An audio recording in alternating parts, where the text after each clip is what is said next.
दोस्तों, आप वीडियो में साफ देख सकते हैं कैसे ये हेलीकॉप्टर नीचे की तरफ गिर रहा है। शुक्र मनाइए, इस हेलीकॉप्टर की टेस्टिंग की जा रही है। जरा सोचिए क्या होता अगर कोई जवान इसमें सवार होता। आजकल हमारे भारत में एयरक्राफ्ट के क्रैश होने की खबरें कुछ ज्यादा ही देखने को मिल रही हैं, जिसकी वजह से सवाल उठना लाजमी है, आखिर क्यों भारतीय सेना के हेलीकॉप्टर इतने ज्यादा क्रैश हो रहे हैं। अचानक से ऐसा क्या हो गया है जिसकी वजह से इन क्रैश की संख्या इतनी तेजी से बढ़ रही है।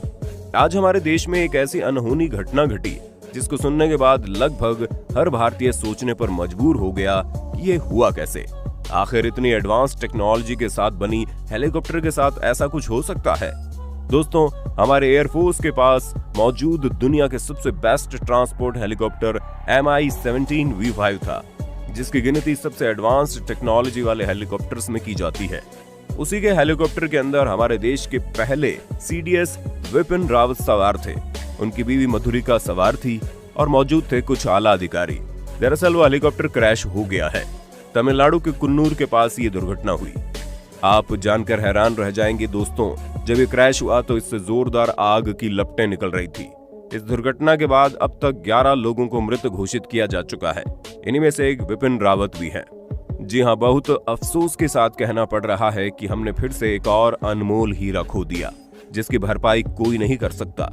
आखिर ये घटना घटी कैसे, इस बारे में किसी को कुछ नहीं पता, क्योंकि अब तक हेलीकॉप्टर Mi-17 V5 का ब्लैक बॉक्स मिल नहीं पाया है। अब ये क्रैश मौसम की वजह से हुआ या कोई साजिश थी, इस बारे में अभी कुछ भी पता नहीं चल पाया है। लेकिन ये बात है कि हजम नहीं हो पा रही कि आखिर इतना सेफ हेलीकॉप्टर जो खुद प्रधानमंत्री इस्तेमाल करते हैं, प्रधानमंत्री तो छोड़िए दोस्तों, बड़े से बड़े VVIP मोमेंट के लिए भी बड़े बड़े नेता यूज करते हैं, बावजूद इसके कि इस हेलीकॉप्टर में 2 इंजन मौजूद हैं, फिर भी ये हेलीकॉप्टर क्रैश हो गया कैसे। ऐसे में सवाल बनना लाजमी है कि क्या ये हेलीकॉप्टर बहुत पुराने हो चुके हैं या इन्हें बनाने में कुछ धांधली की जा रही है। ये सब तो आने वाला वक्त ही बताएगा।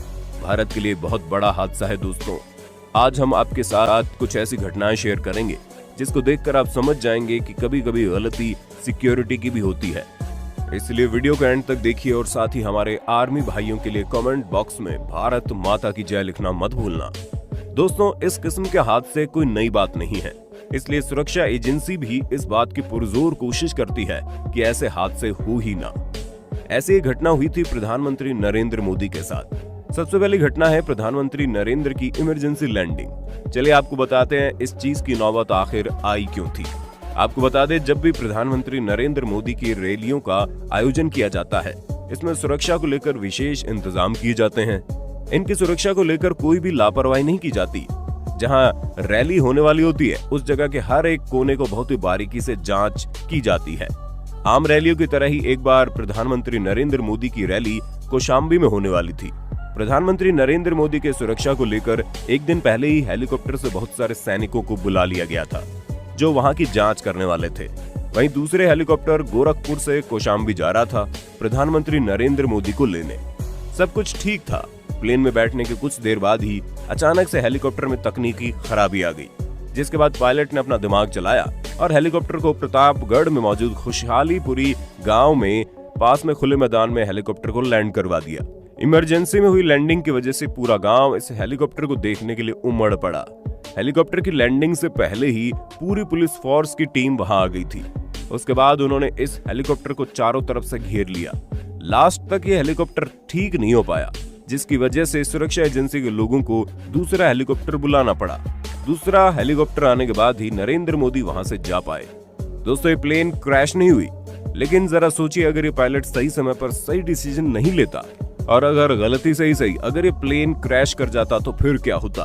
हमारा देश फिर से एक बहुत बड़े हादसे का शिकार हो जाता।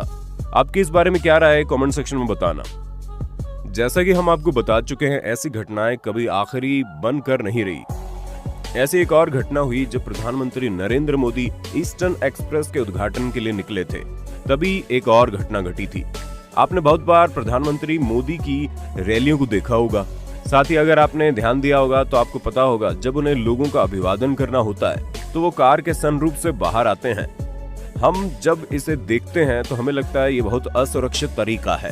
तो दोस्तों, आपको बता दें ये आपकी गलतफहमी है, क्योंकि उन पर नजर होती है उनके अंगरक्षक की, जिनकी संख्या 20 से ज्यादा की होती है।